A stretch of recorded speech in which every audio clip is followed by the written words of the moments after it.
Ya, en esta posición juega las blancas. Acuérdense que los módulos tienen forma de estudiarse, hay forma de entender a los módulos. Yo hay muchas posiciones al módulo, le puedo colocar una posición que es tabla teórica y si el módulo no está relacionado con una base de datos de finales, el módulo da una valoración errónea. Es increíble. O sea, tú le colocáis la posición de failure al módulo y te da ventaja blanca. Un ejemplo, si yo tengo el peón. Y todo el mundo sabe que eso es tabla, pero el módulo lo que hace es un análisis material, en primera instancia. ¿Ya? Entonces hay que tener un poquito de cuidado con el tema de los módulos. Bien, volvamos entonces a este final de peones de Karpov con Kasparov en Las Palmas el año 96. Otro artículo de Kastenmüller. Observen la partida, pensemos unos minutitos y veamos qué cosa podemos ocupar acá.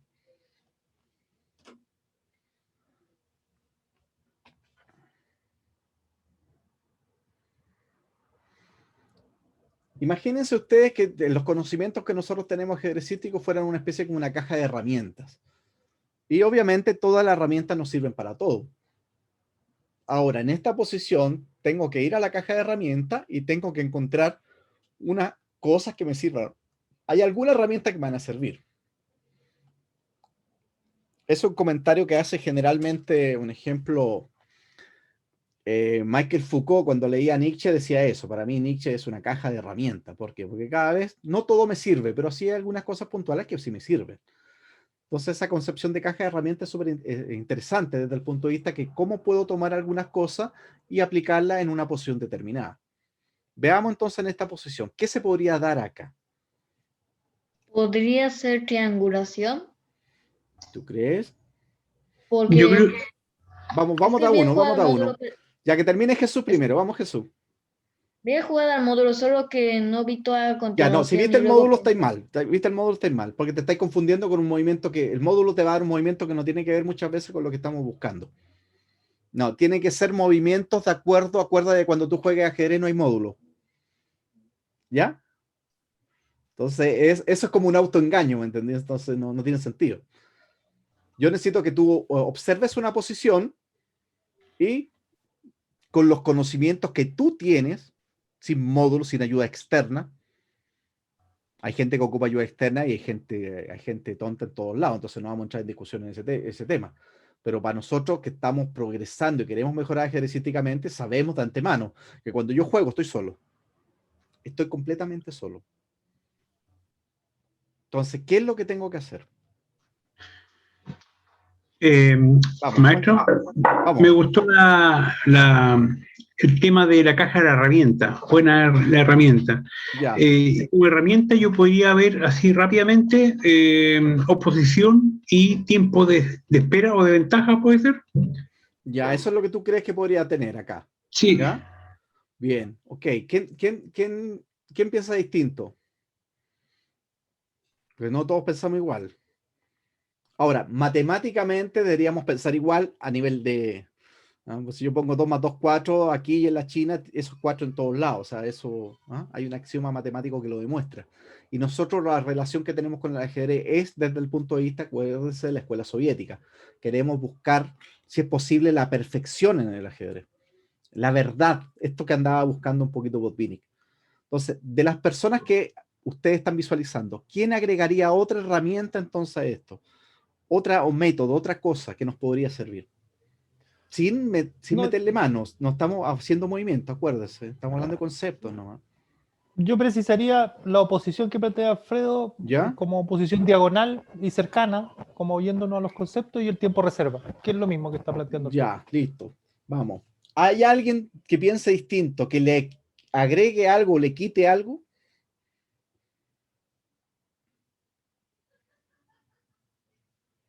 ¿O todos estamos en la misma? Todos estamos pensando igual. Acuérdense que si se me queda alguna herramienta afuera, es terrible. Porque si tengo que ocupar un alicate y tengo otra cosa, y es de cruz y es de paleta, la verdad que se me complica bastante el asunto, ¿no? Yo no soy muy maestro, ¿no? No sé, todos estos parangones con la herramienta. A mí me parece llamativo porque el otro día estaba en una charla, estuve 2 meses asistiendo a una charla de Nietzsche, entonces con este profesor que de hecho hizo la tesis con Deleuze, que fue uno de los que tiene un libro sobre Nietzsche, Martin Oppenheim. Entonces él hablaba de eso, que Foucault hacía ese análisis con respecto a que sacaba de Nietzsche algunas cosas que le llamaban la atención y otras no. Yo le agregaría algo aquí, y creo que algo determinante en este cajita de herramientas, que sería lo siguiente. ¿Qué ven ustedes aquí? Dos peones, ¿cierto? ¿Y qué veo aquí? Ya, ¿qué me dice eso? Que hay una mayoría negra. Ya, ¿y la mayoría qué significa? ¿Qué va a quedar ahí? Peón pasado. El pasado. ¿Y ese peón pasado cómo se llama? Señuelo. Señuelo. Señuelo, listo. El señuelo es determinante en esta posición. Fíjense qué importante. Entonces nosotros podríamos aplicar en esta posición de esta misma caja de herramientas, ya estaríamos hablando de conceptos de oposición. Mencionaron la triangulación. Específicamente la triangulación no es algo que se va a ocupar acá, pero sí el concepto de señuelo.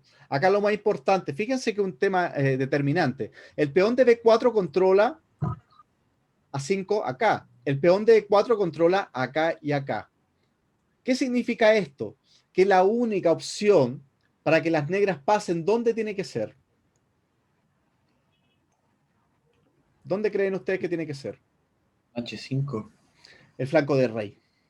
Correcto. ¿Cierto? Es la única esperanza que le queda. Otro concepto importante también que lo hemos ido estudiando a través de los distintos finales. Este peón de E5 está haciendo algo re importante. ¿Qué hace el peón de E5 contra estos dos? Frena 2, 2 por 1. Frena 2. Significa que el peón de E5 está, de cierta manera, neutralizando una mayoría en ese lado, específicamente. Y eso va en desmedro, obviamente, de las blancas.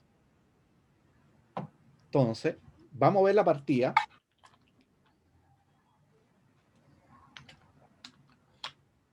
La partida es tablas porque obviamente Karpov juega al final de forma magistral, o sea, no da una oportunidad a su rival. Pero la posición está llena de matices, por eso yo tengo tomo el artículo de Caster Müller, le agrego los comentarios míos porque de verdad que el artículo es bastante interesante, pero siempre nos queda mucha información ahí dando que no le incorporan. Y lamentablemente dentro de eso hay muchos conceptos que para nosotros que somos aficionados, que queremos mejorar, no son útiles. ¿Ok? Vamos entonces. Ya estamos solamente observando posiciones y estamos hablando. Si un aficionado que no se maneje en finales de peones no escuchara, pensaríamos que estamos locos. Diría, ¿por qué están haciendo estos gallos? Se están hablando de unas cuestiones que como que no entiendo. Se trata de eso. El ajedrecista profesional, si bien es algo totalmente ajeno a nuestra realidad, pero tiene esa concepción, la tiene clara. Ustedes recuerdan el video de Carlsen, de hecho en una parte él dice, estoy un poquito confundido, pero no se demora mucho en volver a encontrar la maniobra. No se demora casi nada. O sea, inmediatamente se puede, un segundo más, un segundo menos se puede demorar, pero inmediatamente va al disco duro y dice, no, esto es esto, se acabó. Entonces, es súper importante para nosotros, entonces, valorar las posiciones, tratar de hacer toda esta conjugación de conceptos previos antes de meter las manos. Así de simple. Vamos entonces. Empieza. En la partida, Karpov juega rey G2. Vamos a ir viendo qué es lo que pasa con las otras opciones. Y ustedes se van a percatar ahora que había que jugar bastante preciso. Una posición que con apariencia no se ve tan difícil, o sea, como que tiende a una igualdad, y la verdad que no es tan así. Veamos entonces. Si rey E2, rey F6, ¿qué es lo que quiere hacer el negro? Pasar por el flanco de rey, que es la única opción que tiene. Si no pasa, no puede ganar. Y la partida es tabla. Entonces el negro va a hacer todo lo posible para pasar. Acá y ahora. Fíjense que otro importante. ¿Qué pasa con el H5? ¿Qué problemita tiene el H5? ¿Qué me lo puede explicar? Conceptualmente. Que el peón de H ahora puede frenar dos peones. Excelente. El peón de H5 está haciendo, en este caso, el peón de H4 está haciendo lo mismo que el peón negro de E5. O sea, un peón de tina 2. Si yo hago H5 y tengo la oportunidad directa de hacer G5, lo hago. Ahora, ¿cuál es el problema? Que no puedo mover dos veces a la vez. Ahora, si el negro juega, hace G5 y gana. Pero no puede hacer dos movimientos. Entonces, fíjese el detalle. Y más adelante lo vamos a visualizar con una posición donde el rey está en G4. Me hace H5, me da jaque, me tengo que ir y me hace G5 y pierdo. ¿Por qué pierdo? Por el señuelo. Observen. Ahora el negro quiere hacer G5. ¿Y qué es lo que quiere hacer? Explotar una mayoría de peones en el flanco del rey. Pero ahora el blanco le dice, no, ahora F4. Ya no hay G5. Si tomo, está clarito que él... ¿Qué es lo que pasa? Que si tomo...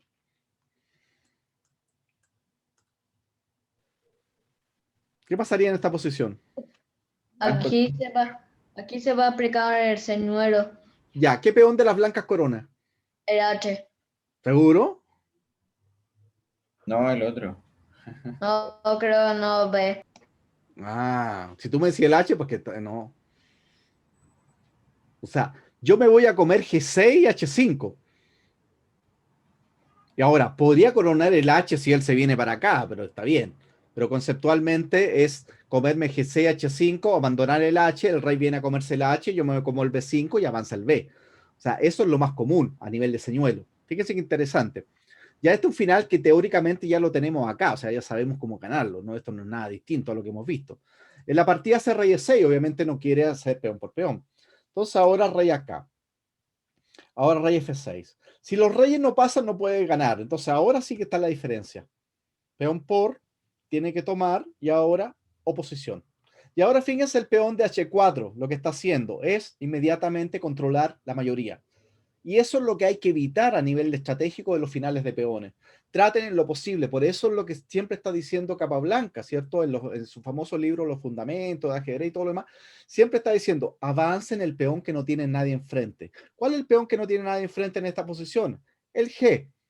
Y en esta variante, ¿cuál avanzaron? El H. Pero si el H tiene a alguien enfrente. O sea, esta variante iría en contra de la lógica de lo que está enunciando Capablanca.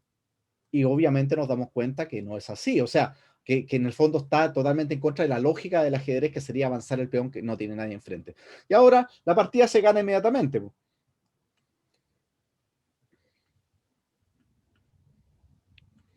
¿Y ahora qué hago?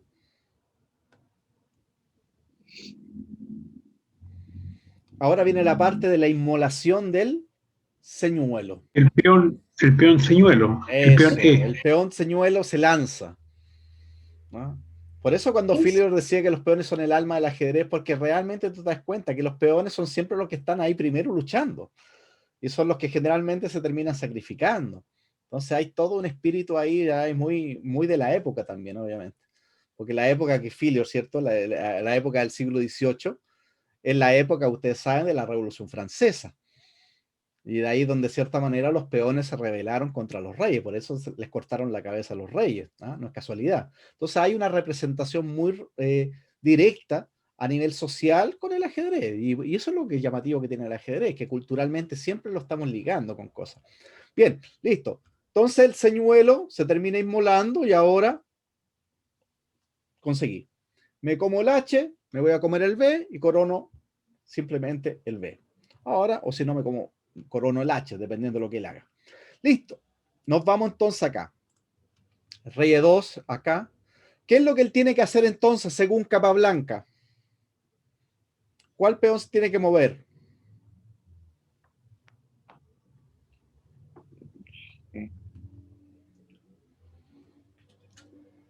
Tiene que mover el peón que no tiene a nadie enfrente. Capablanca. Entonces, la movida correcta es G5. Ahora, si H por G5, ¿qué pasó acá? ¿Qué peón corona de las negras? El B. ¿Cierto? El B. Lo más probable. El H va a avanzar, el señuelo avanza, se termina inmolando, el rey negro se come F3, E4, posteriormente se va a comer el D4, el peón de E se termina inmolando, el otro peón también, y termina coronando el peón de B5. Fíjense ya, la familiaridad que ya tenemos con los finales. Eso es algo difícil de manejar, por lo demás. Difícil. No imposible, ni mucho menos, pero sí difícil. Un ejemplo. Rey F2, rey F4, y ahí queda clarito que el avance del peón H, el señuelo, decide la partida. En su defecto, si H por G5 mala, rey por G5, F4, simplemente. Si rey F3, H5 y listo. Y ahí queda clarito que el señuelo, nuevamente el H, termina coronando. Después le hace F4, toma, acá y F3. Lo más simple F3. ¿Por qué? Porque si es 5, obviamente el negro corona mucho antes, así que no hay problema. Cuando hace F3, rey E3 y ahora simplemente F2. Y listo. El rey se come E4, abandona el señuelo H, se come el B y corona B5. Bien. Después de G5, ¿qué tengo que hacer entonces para salvar la partida? Voy a intentarlo. Porque H5. H5. En el fondo lo que el negro quiere hacer es pasar el rey. Es tan simple como eso. O sea, aquí estamos aplicando regla de oposición. El rey negro pasa, pierdo la posición y se mete, me come todo. Entonces aquí el blanco obligatoriamente tiene que hacer H5. Ahora, ¿qué es lo que pasa si yo hago un movimiento normal así? Rey E6. Listo. ¿Qué va a hacer el rey blanco? Se va a colocar en G3 y en G4. G3 y G4. ¿Y qué hace el rey negro? No puede pasar. Si algún día quiere hacerme G4, le tomo de peón y ahí puede terminar perdiendo la partida. Así que... Pero después de H5, el negro hace G4.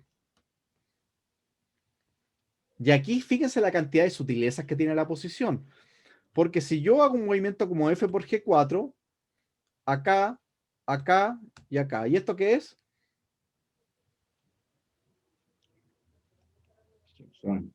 Succión, ¿cierto? Significa que el blanco tiene que mover y después que mueva se le cae todo. Entonces, si rey F2, lo mismo, rey G5. Y amenazo peón por y rey por H5, nuevamente el señor H y listo, la misma idea. Después de G4, el blanco tiene que hacer F4. Todo esto no está en el artículo de Castermühle, por eso yo les digo que es tan importante que ustedes se acostumbren a trabajar el material y no estén esperando que en un librito, en un artículo, esté todo lo que ustedes necesitan. F4 importante. Ahora un ejemplo. Si rey es 6, F5. Y ahora el blanco se va a comer G4, pero igual vamos a llegar a una regla de oposición porque no puedo pasar por G5. Entonces la partida igual es tabla. El peón de más de las blancas no le sirve. La otra opción es que haga G3. Y ahora el blanco está luchando por las tablas. Fíjense qué interesante. F5. Rey F3. Y acá. Rey G5.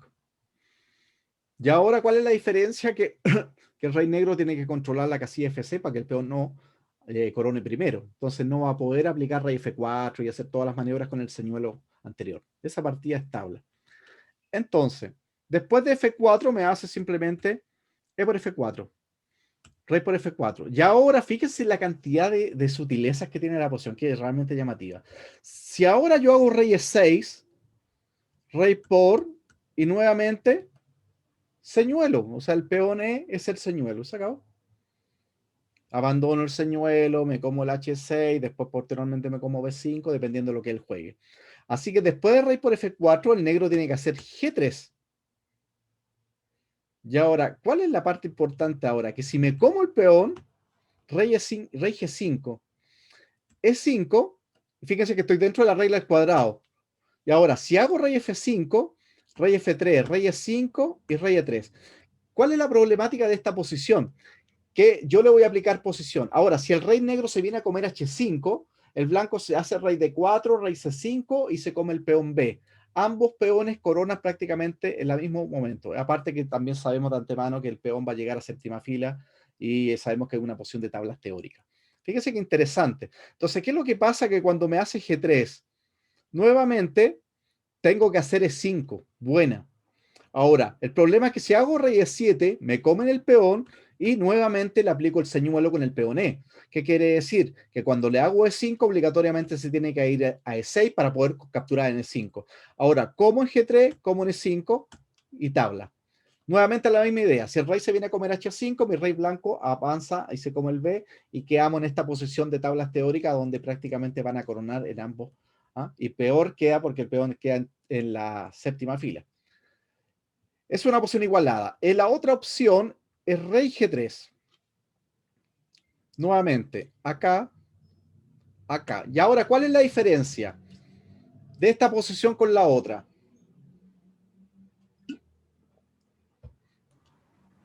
Se puede hacer H5 con jaque. El H5 con jaque, fíjense la sutileza. Ahora el H5 lo puedo hacer con jaque, hay una cosa distinta. Ahora hago G5, ya hace H5 inmediatamente, entonces ya nunca más, y la partida estable de forma directa. Pero ahora el negro hace H5, aprovecha que el rey está en G4, se tiene que ir, y ahora inmediatamente le hace el G5. Ahora, si peón por, rey por, y nuevamente el mismo concepto, el señuelo, el rey se come todo lo demás y listo. Ahora, otra opción, después de H5, acá, G5, un ejemplo, si F4, aquí el negro puede ganar de varias formas, veamos alguna. E por F4, rey F3, tomo, H3 acá y nuevamente 5. Y queda el otro peón de H5, nuevamente el mismo concepto. Otra idea, F4, tomo, acá y nuevamente rey 6. Amenazo H3, rey 5 y entrar en el mismo final. Finalmente, después de rey G3, el negro rápidamente juega G5. ¿Y ahora qué es lo que pasa? Que tengo que hacer rey H3. Después de rey H3, capturo, y ahora rey G6. Si F4, tomo, listo. Y ahora el negro tiene dos peones pasados, así que tiene señuelo de sobra. Rey E5 y rey E4. Entonces, después de rey G6, rey H3. Y ahora simplemente rey G5, acá el señuelo avanza, acá, y una vez más lo termino inmolando y me como todo. Otra posición también interesante es rey E3. Nuevamente rey F6. Ahora, si rey F2, ¿por qué hago H5 ahora? Porque rey G3 nuevamente alcanzo a hacer G5. Aquí en este caso puntual. Es lo que yo les decía. La diferencia radicada en la otra posición, que el negro hacía H5 y el blanco alcanzaba a hacer F4. Pero en este caso puntual, como el rey está en F2, no alcanza a hacer el F4. Entonces ahora inmediatamente entro en el mismo final que ya acabamos de estudiar. Rey E3, rey E acá, F4, tomo, y ahora señuelo. Listo. Se acabó. El peón G se transforma en señuelo, el rey se come E4, B4 y finalmente corona el peón B. Vuelvo a la posición inicial. De todas estas posiciones nos damos cuenta que prácticamente rey G2 es la mejor movimiento. ¿Qué es lo que hace rey G2? Fíjense la profundidad de Karpov. Un Karpov increíble para jugar finales. Entonces, ahora él sabe que tiene que detener que el rey pase por el flanco de rey. O sea, eso está claro, para poder empatar, porque el blanco no tiene opciones más que esa, excepto que el negro cometa algunos de los errores que acabamos de visualizar. Pero ahora en la partida hace rey F6. Y ahora rey G3. Me coloco en G2 y después en G3. ¿Cuál es la diferencia? Que si ahora, un ejemplo, él hace el H5, ¿qué jugaría yo con blanca? F4. F4. No permito que él me haga el G5. Y F4 entraría ahora a la misma posición que vimos, donde el peón de H4 termina deteniendo el peón de G6, H5, y el peón blanco queda de señuelo. Abandono el señuelo, me como G6, H5, me como el H5, dejo el H de señuelo, me como el B, corono el B4. Listo. Pero la diferencia radica en que cuando hace rey G3, él hace G5. Obviamente esperando que si le hacen H por G5, rey por G5 y ganan las negras, nuevamente con el mismo concepto de señuelo. Pero la otra opción que también pierde es rey G4, a lo cual te toma y te aplican el mismo concepto. Nuevamente la misma posición. Finalmente, ¿qué hago a rey F6? Rey G3. Y cuando me hace G5, ¿Qué es lo que hago? H5. H5. Bien, y ahora, ¿qué voy a hacer con mi rey blanco? Me coloco en G4, G3, G4, G3 y ahí no pasa nada.